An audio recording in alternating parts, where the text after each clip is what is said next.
Колеги, нека да се изслушваме наистина. И по време на вашата декларация нямаше такива подвиквания. Моля ви се. За оставка сте, разбираме, имате правото, разбира се, но все пак нека да се изслушваме хората, които са на какво от викате, трибуна. колеги? Вашият страх, че всеки един от вас е съпричастен към това, което се случва, ви води до това да викате оставка. Ето това.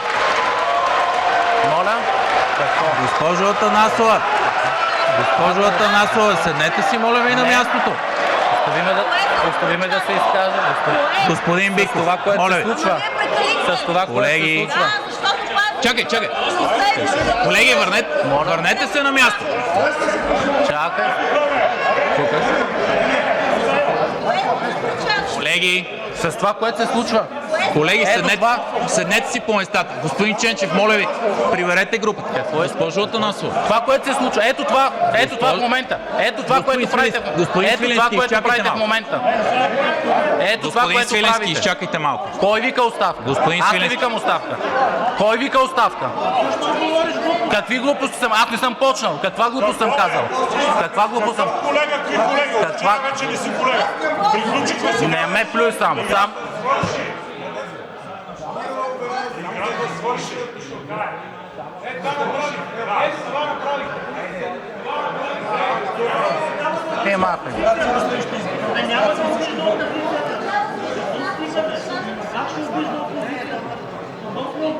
С какво съм ви обидил, бе, господин Ангелов?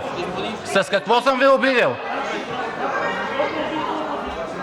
С кое съм ви обидил? Кажи с какво съм те обидил, Ангелов. Кажи с какво съм те обидил. Кажи с какво съм те обидил. С това, което викате оставка. Не с престъпление, не съм казал думата престъпление. Хайде, върнете стенограмата. Това, че сте гузни, това е ваш проблем.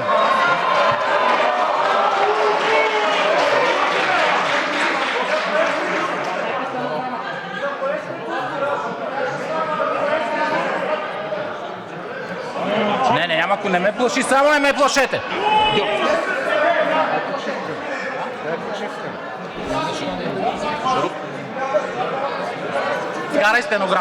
Изкарай стенограмата.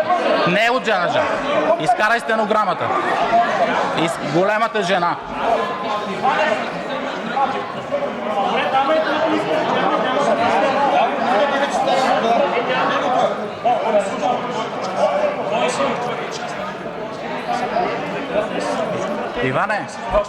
Иване, остави ги, цяла нощ това правят, остави ги. Остави ги, не се притеснявай.